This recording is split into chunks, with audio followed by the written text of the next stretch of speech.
Sorry, guys, we got 2 minutes.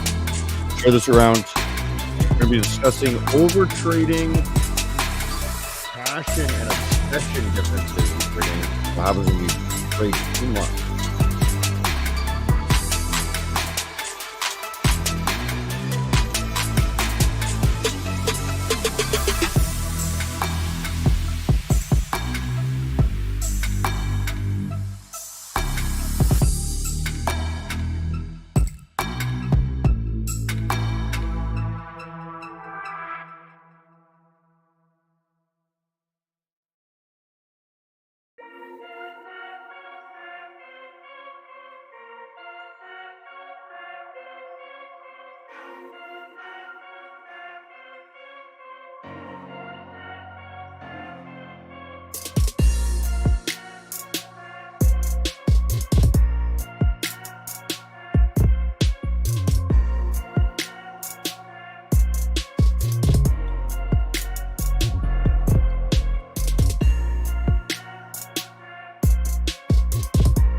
Pull all these up in there. Okay, perfect. Looks like we just had a little bit camera issues there. Let's change it around so that I'm the big boy on screen here. Okay, guys, good morning. Maven Live. Today we're discussing overtrading obsession. Last week we were touching on that a little bit. I know Emma didn't want us to say, what was it? We didn't want to say obsession. We wanted to say passion, right? And so let's talk about the difference about those two. The passion for trading is much more of a positive term, and obsession with trading kind of talks about the negative sides of what can happen. So we really want to avoid the negative sides in trading and ultimately make money rather than going into this spiral down where, I remember every time I would get into a losing streak, I would just be obsessed with trying to get that money back. And, I remember talking to, I would go up and down the stairs, just trying to get my mind off of it. And, I would keep coming back to the markets. I would tell my girlfriend at the time, I'm done for the day. And then 5 minutes later, I'm back up there obsessed. And it's just like this nagging snacking sort of feeling, like you got to get more munchies in, right? And, a lot of things in life are like that. And I'm not sure, James, if you've got any experience with that as well. Just, the difference between it always being on your mind or, it really always being on your mind. Yeah, that's a good, it's good to be, I think it's good to have passion. I think once you've been doing it long enough, I don't know about you, but once you, like in the beginning stages, you're obsessed. Like you find this trading thing and prop firms, and you can make like money from it. And I think it's good to be obsessed. But I think as time goes on, I think it is good to have a more balanced approach. Like I know in the beginning, I was literally spending, I was studying at the same time, and I'd spend all night, literally after lectures until like 3-4 in the morning, just doing back testing or whatever it is, researching or whatever you can do. And it actually probably, like now, I'd say after I've been in the game for like 8 years now, 7-8 years, that's not what I do on the weekend. So I think it's good to have obsession in the beginning, But maybe as you get a little bit older, in longer in the game, it's probably a good thing to relax more on the weekend. So yeah, I definitely can relate. Totally. So this is my experience, and I think I'm hearing the same sort of thing from you. Is I got into trading, sort of just twinkling around with it, right? And it wasn't too much. And then all of a sudden something hit, and I was like, this is going to be the thing I do, right?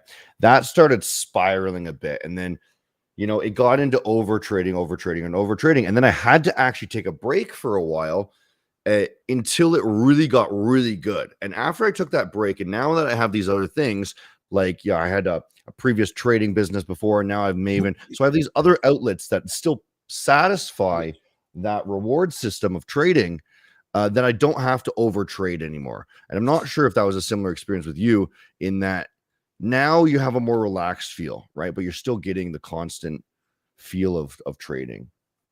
Yeah, I think 100%. I think also like when you don't have anything else that you are doing, I think this is just something that I've experienced myself, is that like everybody wants to get into trading to trade full time. And I think that's kind of like an illusion, because you can actually lead to a very dark place if you're only looking at charts all day, every single day, just, Totally. Personally. So I think when you have these other, as you mentioned, like other outlets, like you got other businesses, other hobbies that you enjoy doing, I think that is a big, it's just going to help your trading so much more, particularly if you've got other ways of also making money. You don't have to put so much pressure on your trading in itself, and probably you'll do better for your long-term results too. So yeah.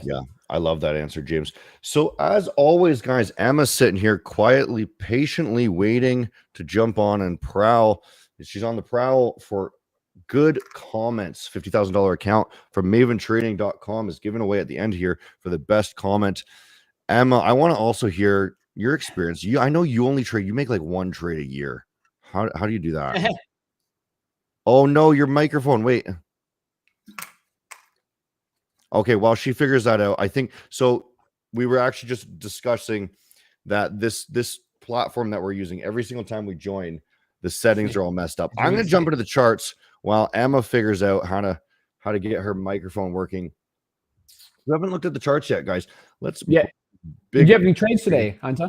Sorry? Did you have any trades today? I took one, and I'm going to explain it to you guys right on the open. And I actually tried to take along, and I was wrong. Someone on TikTok made fun of me, but that's how it happens every single time. You get people beefing on you immediately. I did end up in profit for the day, a couple $100 sort of thing, and on the funded accounts, of course, which is that's real money now once it's funded, so that's great.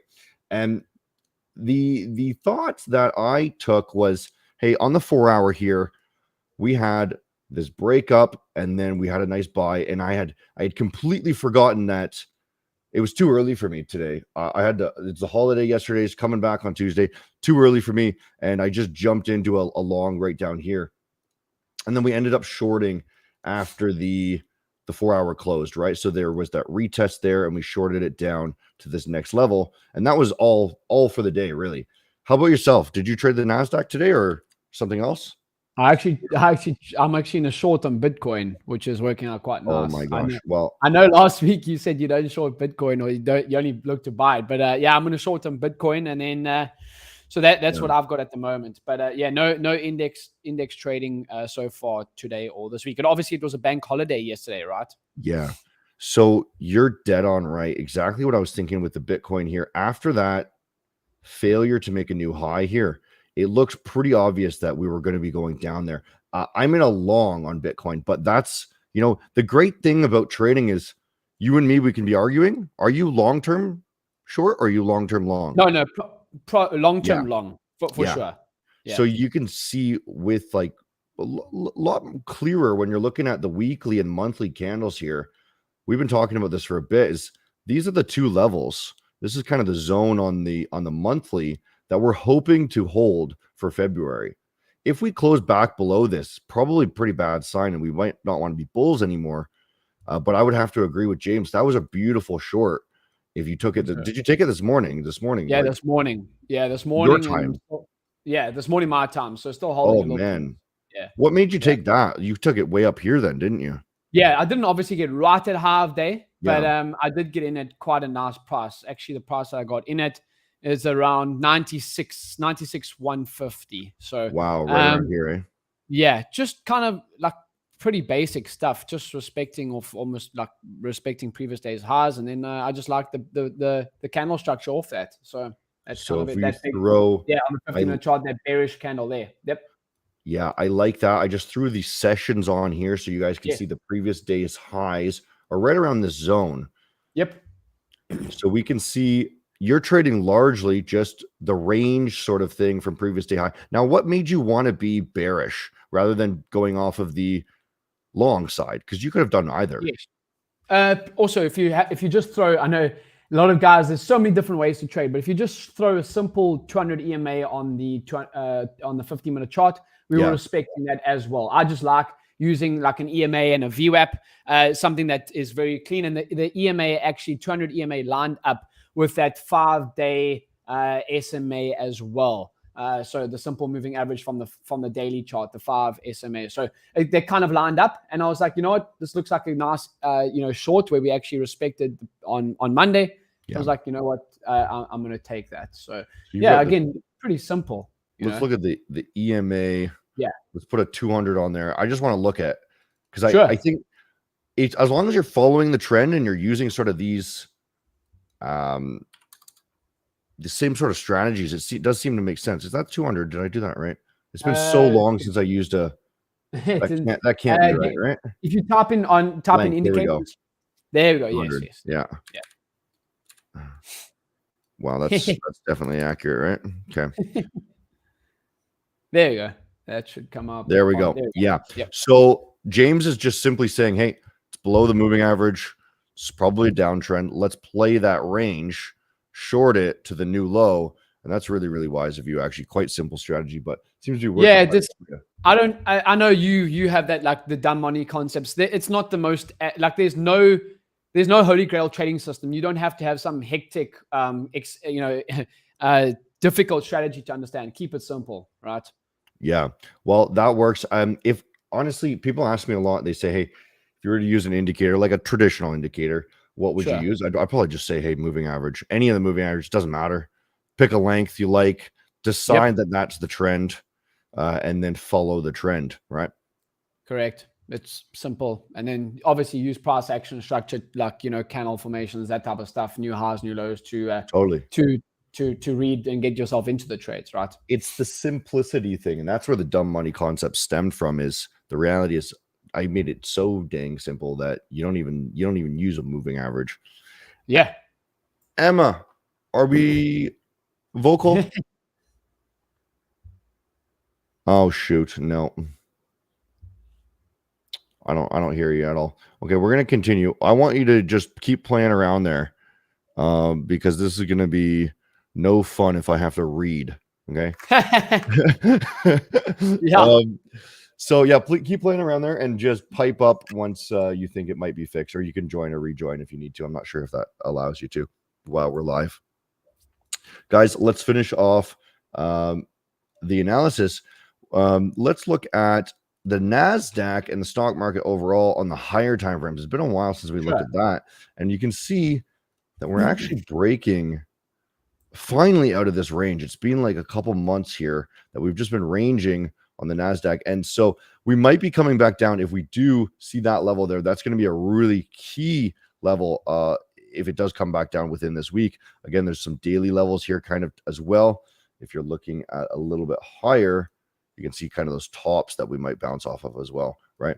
4 hour, just dropping it down a little bit so you can see the top down analysis, and they are buying off that 4 hour level, right?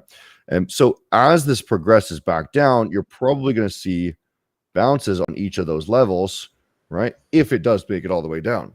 Sure. And you could probably, each of those levels is going to be stronger than the last. This is the 4 hour, this is the daily, this is the weekly. What do you think? Okay, sorry to interrupt, but can you hear me now? Yes, Emma, perfect. Finally joined us. 15 minutes late for stream. Hey, the sound was working before we went live. I know. I heard something mess up while we were in the queue. Everyone got kicked for some reason. So, guys, Emma's back. Get your questions ready. $50,000 account given away at the end of the stream. Brilliant. Okay, what did I want to ask Emma? I asked her something, didn't I? I said, Emma, you only trade once a year. I don't trade only once a year. Don't make it sound like that. Yeah, she only sells her house once a year, and it's a Canadian house. Hey, that's an every 5-year thing, like at max. So every 5 years, as Emma moves her house. It kind of feels that way, Yeah. honestly, but that's not the plan forever. So. You've been selling your house. I remember this is a running joke in the Maven community, I suppose. It seems like you've been selling your house since you started here. Oh, she's cutting out now. What is going on, man?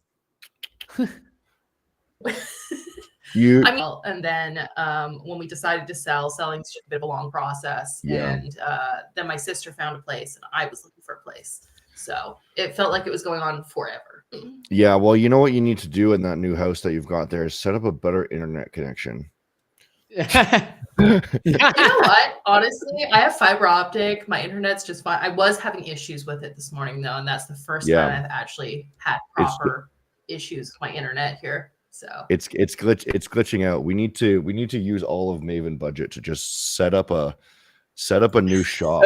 Proper internet. Yeah. Okay, guys. Passion versus obsession. When's too much? So I want to know. We did get into this place of okay. So I think both James and I both said that okay. There were times where we wouldn't come off the charts, right? We'd be back testing throughout the night. James, is that bad? That's the question. Yeah, I think it depends, Ant. I think it depends where you are at in your journey. If you are have a few years of proven success, kind of like myself, then I think it possibly is not the best thing to do. But if you're like still new into trading and you haven't actually made it, I think you're super serious about this and making money trading, I think it probably is warranted. So I think it just depends where you are at in your journey. Like for me right now, being a super discretional trader, I'm not going to sit there and try and build systematic, systems. I know some guys that try and build systems that are super systematic, meaning that like this is the entry, that's the exit, and like basically a bot could trade it. I'm very discretional in my trading, so I would rather learn from the trades that I took and maybe on the weekend go over for like a couple of hours, maybe 2 or 3 hours on the weekend, go over past opportunities that maybe I was in or maybe that I missed. Or what did I do well? What didn't I do well? Rather than trying to back test and all weekend, just personally for me. So I think it depends where you are at in your journey, right? It is very draining. Sorry, Emma, do you want to jump in there with a question? I just want to jump in because it kind of leads into this audience question, which is, have you ever caught yourself prioritizing trading over any important life moments? And was like, I need to rebalance my mindset here. You know what? I can answer that question. I've never not gone to see friends or gone to do something because I was trading. I have sacrificed certain things though, like my sleep was one, right? Like I've never canceled something because of guys, I need to go make some money, right? But I had tried staying up all night. I used to trade London and New York, trying to trade both, and that makes no sense. If you know my time zone, that makes no sense. That's midnight and 5 a.m. So the worst times. And the other thing too is I've sacrificed my attention. Where if I'm on that losing streak, I can't think of anything about how dumb I am. You know what I mean? Like I won't be able to focus on our conversation. I'll be hanging out with friends or the girlfriend or whatever, right? And everything goes over the head. Yeah, I can definitely relate to that. Yeah. Mm-hmm. So do you think obsession in trading can sometimes just be mistaken for hard work? Yeah, well, I think it's two different approaches to hard work. One is a brute force, hey, I'm gonna make sure this works. And I think that doesn't end up working with trading because trading is a more of a Zen sort of attitude rather than like the energy I put into the gym is a very different energy I put into trading. You can't just lift up your computer and make money. No. And if it's too heavy, you don't just train harder. You know what I mean? If it's too difficult, you have to You have to search kind of within, kind of that yogi sort of mindset here. I think something that you mentioned there, just in terms of like, you've never actually canceled like plans because you're trying to make money trading. But I think the last part that you said about that you've definitely not been present. I think that's something that I've, particularly now, for those that don't know, I had a son literally 2 weeks ago to the day. And I think were you not present for that? No, I was. Let me explain. So I was present for that. But before that, like, I caught myself many a time, like, actually like being out with my wife or something like that, and actually worrying about like work stuff. And then I'm like, I might as well just sit at home actually and be on the desk because we're out having a dinner, but I'm actually not even present. Like, I'm not even listening. If she asked me, what did you say? I probably wouldn't even be able to tell her. So I think that's a bad place to be at in terms of trading. Like, when you work, rather focus on working. And when you actually part of life and doing life things, then do that, So I think that brings us into a little bit the next sort of areas. How do we recognize when it's bad for us? And I think that might be the answer there is, where's your mind, right? Yes. Is your mind able to stay in the trading world while you're trading? And is your mind able to stay in your social situations while you're not trading, right? Because the reality is, go ahead and trade as long as you want. That's what I'm picking up out of this conversation so far. And guys, by the way, we have no narrative that we started here. Like, I'm just having a conversation with James and Emma, and we're just seeing what we believe about these topics, right? What I'm picking up is, go ahead and backtest all night. But the second you decide that you don't want to be on the computer anymore, the second that you're living the rest of your life, you shouldn't be thinking about that backtesting, right? Agreed. Yeah. It's I think I was watching actually and I got the Tom Brady poster and the Tiger Woods poster up. I should probably get I believe the GOAT, Michael Jordan, his post up. But I think I was watching it in The Last Dance. I think it was like episode, they had that Last Dance series. I think it was episode 10. And in the last bit, they asked, like, it was a reporter, and someone asked him, what do you think like made Michael Jordan? And he was like, it's not that he could run fast, jump high, and shoot a basketball. It was that actually that he could be completely present in the moment. And that's actually what was the separator. And I think that's kind of like what I took from that. And they released that back in 2020. That's what I kind of took in. And I was like, man, I really need to focus on being present, because I was just completely just bad at it, to be upfront, like just bad. And as soon as I made it more mindful to actually do that, it helped me on and off the desk, because now I'm not thinking about what's going to happen tomorrow or whatever like that. Just trying to be in the present, Yeah, that's it's a lot of stuff that's touched on with different sort of meditations and whatnot, rather than worrying about tomorrow, getting excited about tomorrow, or dwelling on the past mistakes. There's only one time you ever need to care about, and it's whatever you're doing right now, right? Yep. Agreed. So Emma, you got a question here? I do have a question I think is relevant. Can obsession ever be beneficial, do you feel? Or do you think it always leads to harm? Yeah, I think it's completely 50-50.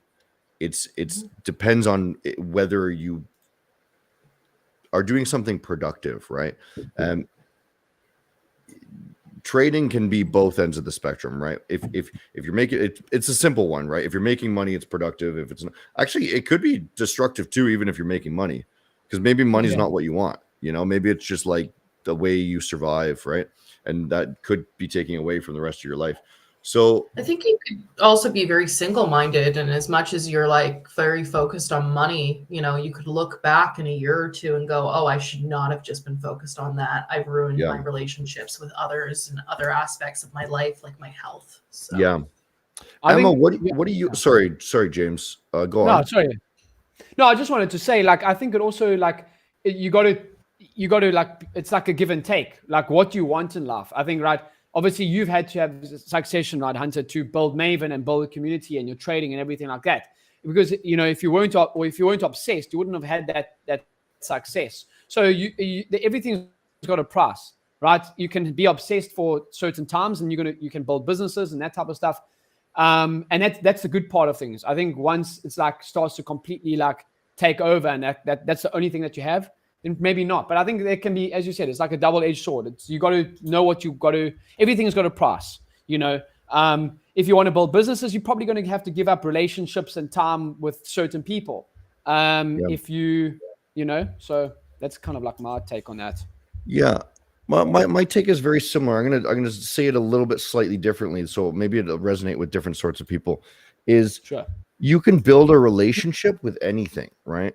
And whether it's people or some people have negative relationships, they go to the bar or something like this, right? And the bar is the relationship. It's not the people in the bar. You know what I mean? They maybe have a connection with the place itself, right? And that could be toxic, right? Or you can have a relationship with trading. You can have a relationship with your car, whatever it is, right? But the reality is when you only have one relationship in your life, and if it's obsession with trading or it's obsession with something negative, right?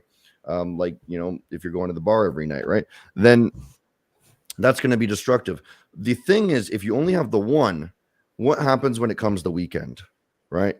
What are you going to do? You have nothing else in your life. When markets are closed, what happens when Monday came around and it was a holiday yesterday, right? You have no trading. So that's when it becomes destructive because you have no other outlet, right? This is something I get into a little bit of spirituality myself now, is a relationship with some sort of higher power or some sort of, meditation internally is something that you could just sit with. It's a relationship with yourself at this point, rather than having external things providing for you. Yeah, that's well put. Emma, what are you obsessed with? What am I obsessed with? Yeah, I don't know. You don't have any obsessions, do you? This morning it's coffee because Pardon? You're obsessed with changing houses as there you changing go, houses. Yeah. According to him, yes. Yeah. But no. This morning it would be coffee. What am I obsessed with? I don't know. I find that when I start getting obsessed with something, it makes me worried and it makes me pull back from it. Like you kind of start to notice when you're getting obsessed with something rather than just being passionate and just being into something. I can get like really into reading, for example, and I can sit for 2 days straight and read like 3 or 4 books. But that's not the healthiest thing to do without leaving the house. So. Yeah, well, as we were saying, it's basically when you can't stop and it overlaps into other areas of your life, or it's completely all consuming, right? So someone else was asking before, how do you recognize that something's turning into an obsession? Yeah, that was exactly the exact question I had written down that I wanted to start talking about next. Okay. Perfect. There you go. I think something along that line. Nice transition. How do we recognize? Well, the first one we just touched on was, hey, I can't focus on what I'm currently doing. Yes. Right. I think that's what. Or like, is it taking away from the essentials? This is the other thing that I'm thinking right now. Is it taking away the essentials you need to live, which might be your money, your health, like your maybe you're just binge eating snacks while you're trading and you're not going to, or ordering Uber Eats all the time, right? You're not getting out the house. You're not getting out the house, right? Exactly. Maybe I think another good one maybe is like you don't actually have physical, particularly speaking trading wise, you don't have physical relationships in terms of like they're all online. Because obviously trading it's obviously done at a PC, of course. It's not in the, we have online brokers and prop firms now. So I think if you're not having an actual physical relationship outside of what you actually do at the PC, that is probably a sign that you need to actually take a little bit of break and have a different balanced lifestyle, Yeah, totally. So there's another one that just sparked my mind too, is that when you become so obsessed that you're actually damaging the thing that you're obsessed about.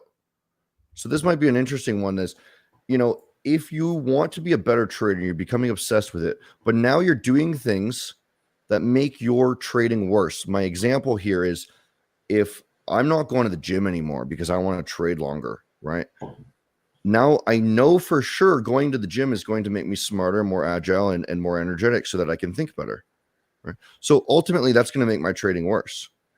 But all I want to do is just keep trading, right? That's when it's getting bad. When you're not able to. So it's great if this is all you actually care about. Sure, Yeah, more power to you if that's actually truthfully all you care about.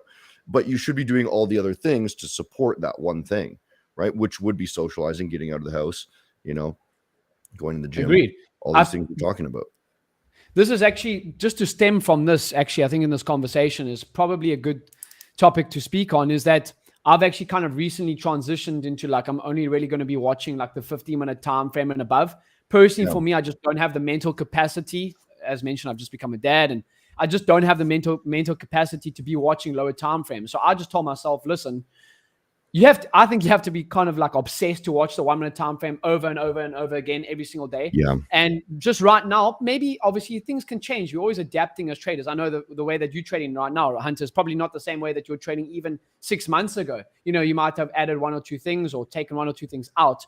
But for me, that's just not where I want to be at right now. And I've kind of realized that. And I'm like, listen, I need to actually have a broader term view here and be a bit more well-balanced and not obsessed by watching every single tick every single day. Yeah. Yeah, I can get behind that too. I used to trade the very short time frame, and I realized that you only need one or 2 trades a day to make a few $100, right? And and then you have the other things in your life too. This again, I want to touch on this again, is if you're obsessed with trading, maybe do things that are related to trading as well. So you're not just doing that thing. Another thing is a lot of guys I like talking about the gym because that's partly part of my life, right? But a lot of guys are obsessed with the gym too. Maybe, work at a gym or something. Do things that are like related to the gym rather than 3 hours of exercise and, shooting yourself up with testosterone every hour, right? So that you can go harder, right? Because that's obsession when you're just going nuts with it, right? Yeah. It's damaging your health. That's funny. Yeah. Is that a weird one? Weird one, right? Oh gosh. So to further this, okay, so we recognized it's either damaging the main thing that we're focused on, or it's damaging other areas of our life that makes everything else worse, right? What do we do so we say, okay, I have an obsession. We figured that out. Okay, what do we do? Right? We figured out that I am over trading all the time, right? It's all I care about. It's all I think about. I can't get a girlfriend. I can't get a boyfriend. I can't. Well, I'm sure that one doesn't exist very often. So everyone can find a boyfriend, right? I wasn't going to say anything. Right? Yeah. I thought in your the last thing you were saying there, James, I thought you said you were transitioning. I thought you were coming out there for a second. No. I'm good. I'm all good my side. Yeah, perfect. Funny. Yeah, transitioning your time frames. Gotcha. Okay. Yeah, time frames. I just had a kid, so it's time to transition. Okay, well. Yeah. The kid's making me too stressed. I'm transitioning. Yeah. Yeah, funny. Yeah. Okay, so we're doing too much. What do we do? Do we take a break completely? Do we cut off trading? Right. It was a solution that I kind of had, right? Where I did take about a year break, actually, I think, about 2 years ago, before Maven started. I started focusing on Maven, launching Maven rather than actually trading. Because I was getting pretty deep into it, and it was kind of working, but not to the extent that it was worth my time. Right.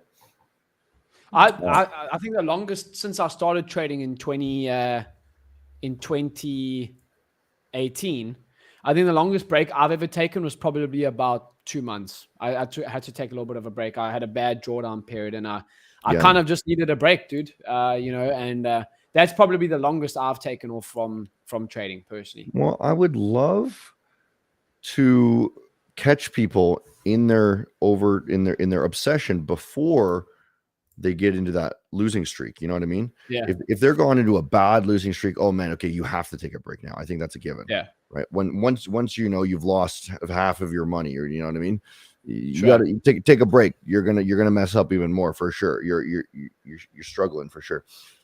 But hopefully we can maybe help somebody before. And I think we might have to redirect into something different. You know, maybe switch to a longer time frame. You know, don't be doing day in, day out trading. Even if you do want to be trading, we need to slow it down so that it's not something that possibly comes up all the time. There's a strategy I always like to talk about, just because we're so crazy busy all the time here, running the prop firm and everything. And is I block my day. So my mornings, you know, there's messages coming through our chat room. Pretty much don't look at it unless it's an emergency. That's my trading time. I do an hour to 2 hours. I do my stream, I do my trading, and that's it. And then I go on to the next thing. At the end of the day, I might quickly look for, like, you know, curiosity, but I'm basically done, right? Don't trade the weekends, don't trade the evenings, right? And that's just something that helped me only apply a little bit of time each day and then focus and be present. Is there any other way, like, you know, we were talking about being present. You're talking about Michael Jordan. What did you learn from Michael Jordan that helped him be more present? Yeah, I think it's obviously going to be different for everyone. In terms of, like, you know, that what I kind of do personally, I can only speak for myself. It actually didn't mention what he does to keep present. I don't know. Maybe he, you know, I don't know, whatever he does. But for me personally, what I actually found is, I think I spoke about last week, was actually by praying and also, like, experiencing, like, a sense of, like, gratitude. I think once, like, you know, like, actually be like, geez, like, actually I've used to pray for the things that I'm doing now. And then it kind of helps me be more present and live in the moment. That works for me. Might not work for everyone, but that works for me. Yeah. That is a little bit of a journey I'm trying to go down as well. So that's great. I think those are great answers. Emma, what do we got for questions? I'm somewhat done on the topics. I think this is a good amount of info to get across to everyone. Yeah. Yeah. We've had a few interesting questions. I've got this one up, which is like a daily habit that helps you stay passionate without becoming consumed by it. There was also several questions about kind of the line between obsession and addiction. And you guys were talking about, like, when to take a break. And I think addiction versus obsession kind of falls into that. Like, if you are experiencing more so an addiction than anything else, you should probably step back and take a very long break from trading. Yeah. Well, I think that might just be another word that's synonymous with what we're using here is obsession, right?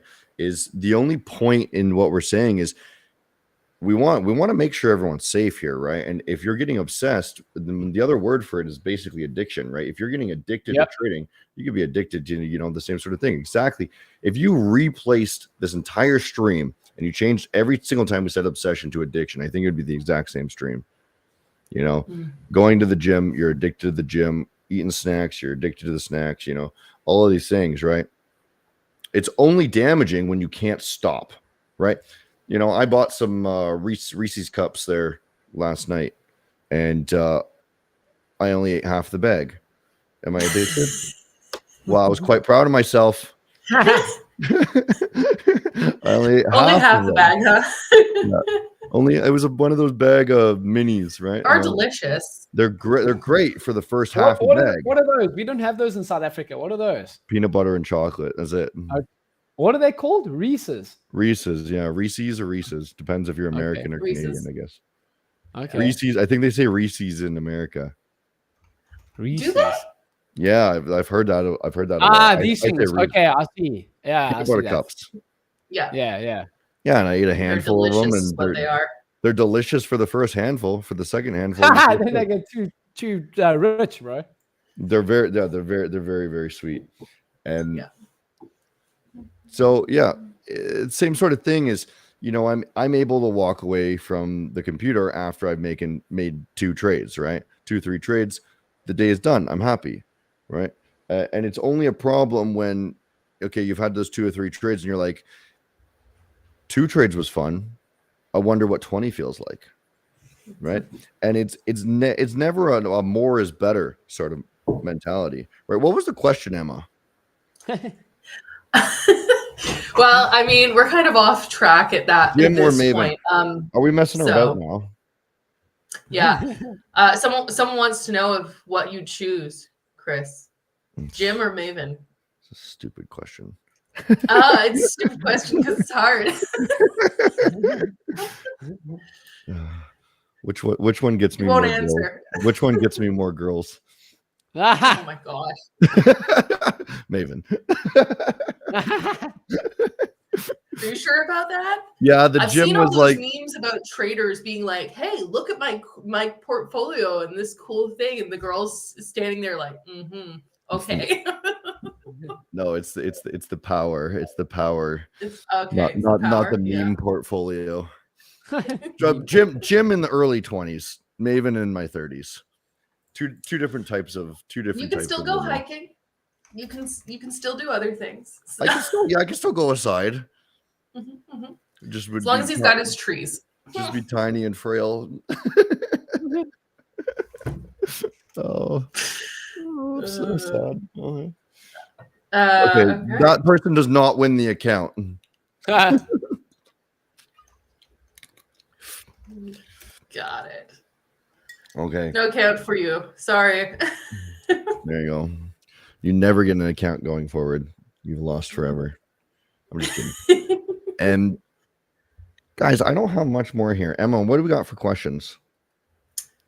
So this is an interesting one. Can the pressure of financial goals turn a passion for trading into an obsession? Like, do you think there are certain motivations that really create the obsession? So let's think about, where is the obsession rooting from, right? Are you obsessed? There's, I guess, the two that come into my mind right now is, are you obsessed about getting the money, or are you obsessed about the dopamine feedback, right? When I trade, it's more about, I don't actually even think about the money personally. I don't know about you, James, but when I'm trading, I'm playing a game. Like, it's the exact same experience as, like, playing Diablo or whatever when I was a kid, right? I'm getting that dopamine feedback. I'm trying to find the nice items, right? And the nice items are the good trades. You know what I mean? Like, I'm trying to find that best shield armor or whatever, right? And then every once in a while I get that kick, right? And the actual that's interesting thing about the prop firm too, is because then I can trade with this big number rather than a smaller account. And risk much less. So if you have financial goals, I'm going to tell you right now, I think we've been over this at the start of the stream too, is trading won't make you rich. It can provide supplemental income unless you already have a large amount of money. It takes a very long time to build capital. And then once you have that large amount of money, okay, now you can make even more. Right. But the reality is, if you want to get rich off of nothing and the financial pressures, trading is not the avenue. Yeah. Right? You need money to make money. Yeah. Yeah. But it's kind of a basic compounding thing too. As much as, like, you need money to make money, it's going to be slower in the beginning and then it will take off over time. So you kind of just have to know that you're going to have to wait for a while before you can really start seeing that growth. And that's probably the biggest fallacy in the trading space, is everyone comes in thinking that they're going to, like, you can make a shitload of money after you've been doing it for a decade, right? So if there's financial pressure, you better have some other means for income, because it's going to take you quite a few number of years, right? And then that kind of brings it to the, like, you shouldn't have financial pressure if you accept the fact that it's going to take time, right? Yeah. I think a lot of people come into this and they see people who are around their age as well, and they're already at a certain point.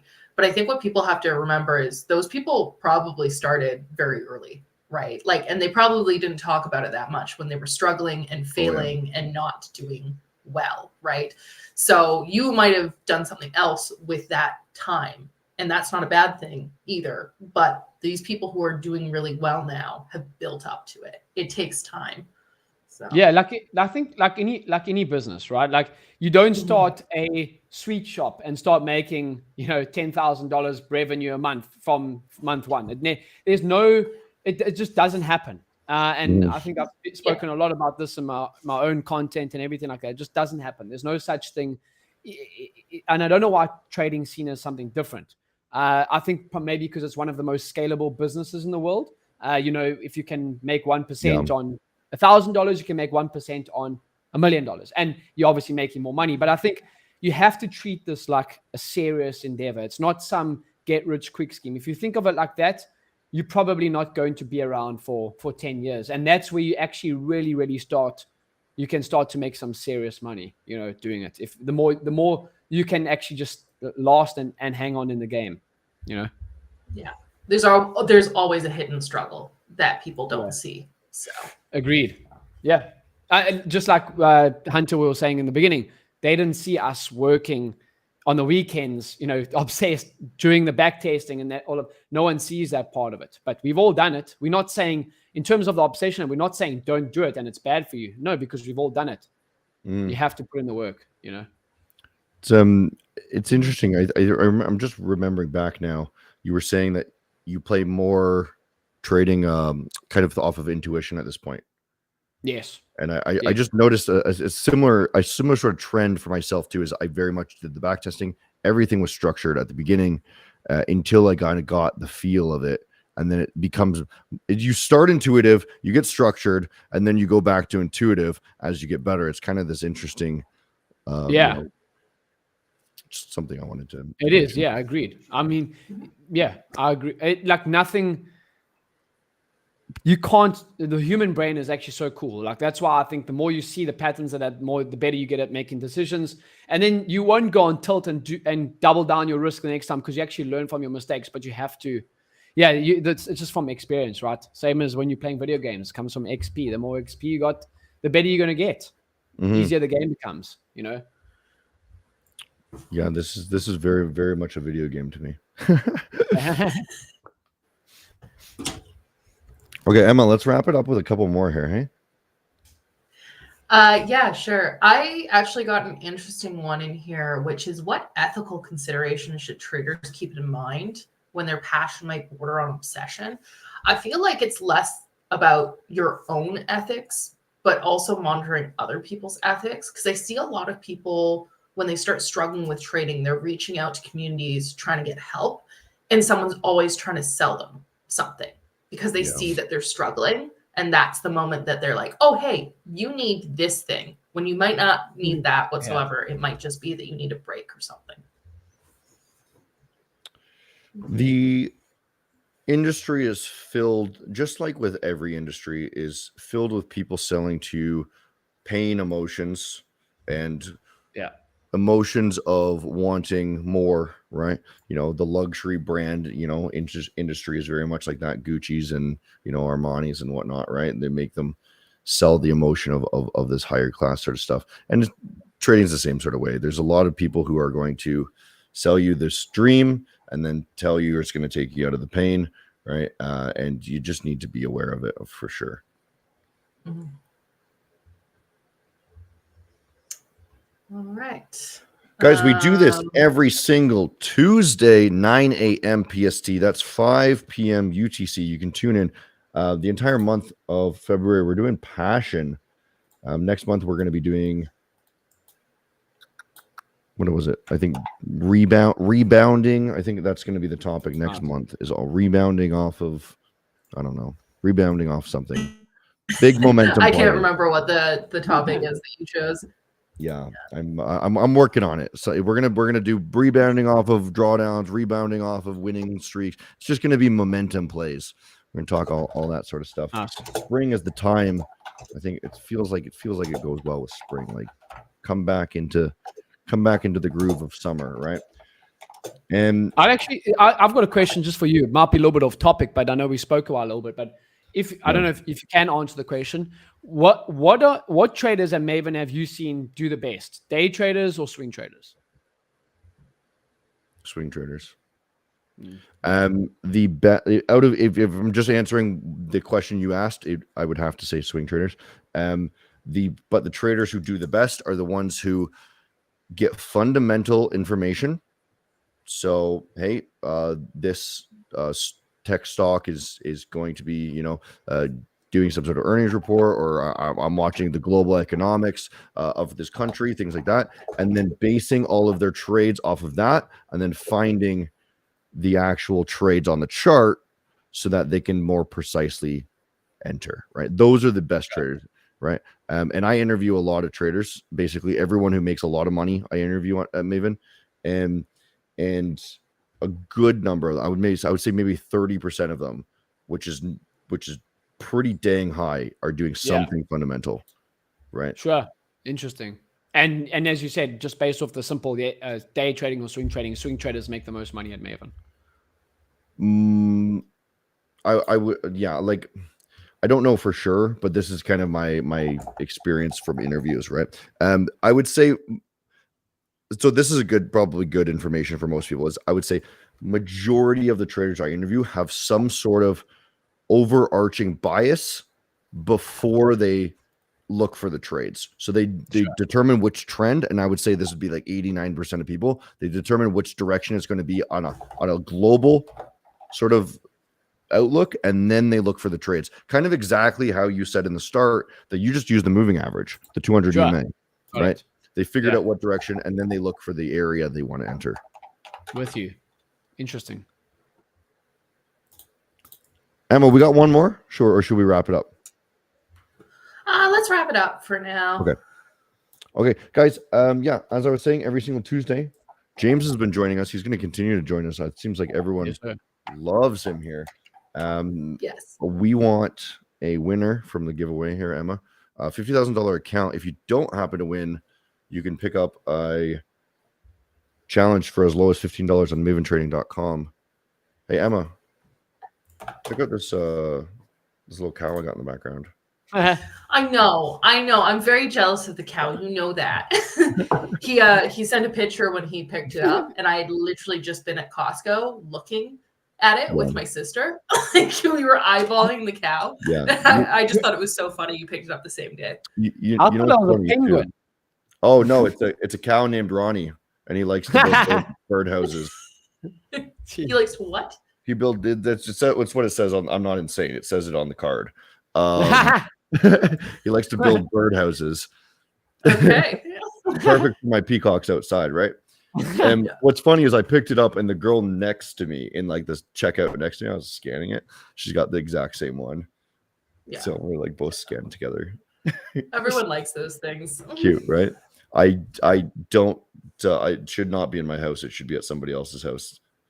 I don't want that here. It's a feature, okay? You have it in the background. It hangs out with you on streams. No, it was a gift for somebody else. I don't want it here. I'm sure they'll be back for it. I'm sure, hopefully.